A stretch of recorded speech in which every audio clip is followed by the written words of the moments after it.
आज बुद्ध पूर्णिमा मनाई जा रही है। बुद्ध दुनिया को अहिंसा, करुणा और संपूर्ण विश्व को शांति का संदेश देने के लिए जाने जाते हैं। बुद्ध के दिन ज्ञान लोगों को जीवन की राह दिखाते हैं। भगवान बुद्ध ने पूरी दुनिया को करुणा और सफलता के मार्ग के लिए प्रेरित किया है।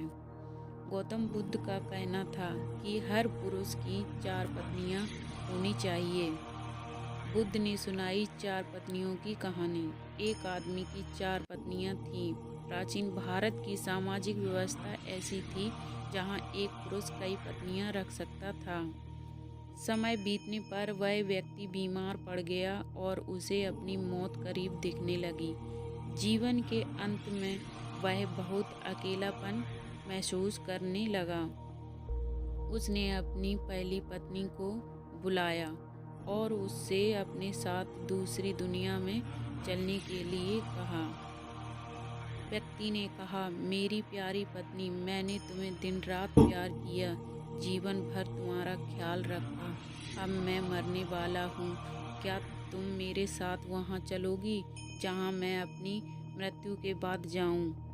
उसे उम्मीद थी कि उसकी पहली पत्नी का जवाब हाँ ही होगा, लेकिन उसने जवाब दिया, मेरे प्यारे पति, मुझे पता है कि आप हमेशा मुझसे प्यार करते थे और अब आपका अंत करीब है। ऐसे में अब आपसे अलग होने का समय आ गया है। अलविदा मेरे प्रिय। दूसरी पत्नी का जवाब। इसके बाद बीमार पुरुष ने अपनी दूसरी पत्नी को बिस्तर के पास बुलाया और मौत के बाद के सफ़र पर साथ चलने की विनती की। उसने कहा, मेरी प्यारी दूसरी पत्नी, तुम जानती हो कि मैंने तुम्हें कितना प्यार किया है। कभी कभी मुझे डर लगता था कि तुम मुझे छोड़ दोगी, लेकिन मैंने तुम्हें दृढ़ता से थामे रखा। मेरी प्रिय, मेरे साथ दूसरे सफ़र पर चलो। दूसरी पत्नी ने जवाब दिया, प्रिय पति, आपकी पहली पत्नी ने आपकी मृत्यु के बाद आपका साथ देने से इनकार कर दिया, तो फिर मैं भला आपके साथ कैसे जा सकती हूँ? आपने मुझे केवल अपने स्वार्थ के लिए प्यार किया है। तीसरी पत्नी का जवाब। मृत्यु शैया पर लेटे हुए पुरुष ने अपनी तीसरी पत्नी को बुलाया और उसे भी अपने साथ चलने को कहा। तीसरी पत्नी ने आंखों में आंसू भरकर उत्तर दिया, मेरे प्रिय, मुझे आप पर दया आ रही है और अपने लिए दुख भी हो रहा है, इसलिए मैं अंतिम संस्कार तक आपके साथ रहूंगी। इस तरह तीसरी पत्नी ने भी उसके साथ चलने से इनकार कर दिया। चौथी पत्नी का जवाब। जब तीनों पत्नियों ने उसकी मृत्यु के बाद उसका अनुसरण करने से इनकार कर दिया, तब उसे याद आया कि उसकी एक और पत्नी है। उसकी चौथी पत्नी, जिसकी उसने ज़्यादा परवाह नहीं की थी। चौथी पत्नी के साथ उसने हमेशा एक दासी की तरह व्यवहार किया था और हमेशा उसे दुत्कारा। आस्था पुरुष ने सोचा, अगर वह अब उसे अंतिम सफ़र पर साथ चलने को कहता है, तो वह निश्चित रूप से मना कर देगी। हालांकि वह इतना ज़्यादा डरा हुआ था और अकेलापन महसूस कर रहा था कि उसने अपनी चौथी पत्नी से भी दूसरी दुनिया में साथ चलने की गुजारिश की। चौथी पत्नी ने अपने पति के अनुरोध को तुरंत स्वीकार कर लिया था। चौथी पत्नी ने दिया यह जवाब। पति के अनुरोध करने पर चौथी पत्नी ने कहा, मेरे प्यारे पति, मैं तुम्हारे साथ जाऊंगी। कुछ भी हो, मैं हमेशा आपके साथ रहने के लिए दृढ़ संकल्पित हूँ। मैं आपसे कभी अलग नहीं हो सकती। यह कहानी है एक आदमी और उसकी 4 पत्नियों की। इन 4 पत्नियों का क्या मतलब है? गौतम बुद्ध ने अपनी कहानी समाप्त करते हुए कहा, प्रत्येक पुरुष और महिलाओं की 4 पत्नियां या पति होते हैं और हर एक का खास मतलब होता है। पहली पत्नी या साथी हमारा शरीर होता है जिसे हम दिन रात प्यार करते हैं। सुबह के समय हम अपना चेहरा धोते हैं, कपड़े और जूते पहनते हैं, हम अपने शरीर को भोजन देते हैं। हम पहली पत्नी की तरह अपने शरीर का ख्याल रखते हैं, लेकिन दुर्भाग्य से जीवन के अंत में शरीर यानी पहली पत्नी हमें अगली दुनिया में ली जा सकती है।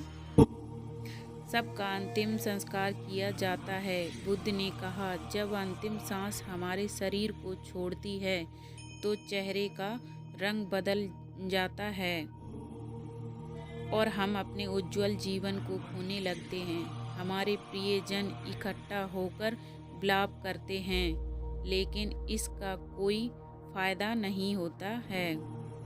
ऐसे समय में शरीर को अंतिम संस्कार के लिए एक खुले मैदान में रख दिया जाता है और सिर्फ सफ़ेद राख बच जाती है। यह हमारे शरीर का गंतव्य है। भौतिक चीज़ों का तात्पर्य। दूसरी पत्नी हमारे भाग्य, भौतिक चीज़ों, धन संपत्ति, प्रसिद्धि, पद और नौकरी को दर्शाती है। हम इन सभी भौतिक चीज़ों से काफ़ी जुड़ाव महसूस करते हैं, जिसे पाने के लिए हमने कड़ी मेहनत की है। हम इन चीज़ों को खोने से डरते हैं और बहुत कुछ पाने की इच्छा रखते हैं, लेकिन इनकी कोई सीमा नहीं है। जीवन के अंत में यह चीज़ें मृत्यु तक हमारा पीछा नहीं छोड़ सकती। हमारे भाग्य में जो भी इकट्ठा किया है उसे हमें छोड़ना ही होगा। हम इस दुनिया में खाली हाथ आए हैं और मृत्यु के समय भी हमारे हाथ खाली ही होते हैं। हम अपनी मृत्यु के बाद अपना भाग्य पकड़ कर नहीं रख सकते। जैसे दूसरी पत्नी ने अपने पति से कहा था, तुमसे अपने अहंकार और स्वार्थ के लिए सिर्फ मुझे अपने साथ रखा और अब अलविदा कहने का समय आ गया है। हमारी रिश्ते नाते। बुद्ध कहते हैं कि तीसरी पत्नी का अर्थ यहाँ हमारे नाते रिश्तेदारों से है। यह हमारे माता पिता, भाई बहन और भाई सभी रिश्तेदारों, दोस्तों और समाज की तरह हैं। वो आंखों में आंसू लिए हमारे साथ शमशान घाट तक ही आ सकते हैं। वो हमारे लिए दुखी और उदास रहते हैं, इसलिए हम अपने शरीर, भाग्य और समाज पर निर्भर नहीं रह सकते हैं। हम अकेले आते हैं और अकेले ही इस दुनिया से जाते हैं। मृत्यु के बाद कोई हमारा साथ नहीं दे सकता। चौथी पत्नी का क्या है मतलब? बुद्ध ने कहा, चौथी पत्नी हमारा मन या चेतना है। जब हम गहराई से यह पहचान जाते हैं कि हमारा मन क्रोध, लालच और असंतोष से भरा हुआ है, तो हम अपने जीवन को अच्छे नज़रिए से देख पाते हैं। क्रोध, लोभ और असंतोष कर्म की नियम हैं। हम अपने कर्म से कभी पीछा नहीं छुड़ा सकते हैं। जैसा कि चौथी पत्नी ने अपने मरते हुए पति से कहा था, तुम जहाँ भी जाओगे मैं तुम्हारे पीछे चलूँगी। दोस्तों, ये वीडियो कैसा लगा हमें कमेंट करके ज़रूर बताएं। लाइक शेयर करना ना भूलें। अगर चैनल पर नए हो तो चैनल को सब्सक्राइब ज़रूर करें। वीडियो देखने के लिए धन्यवाद दोस्तों।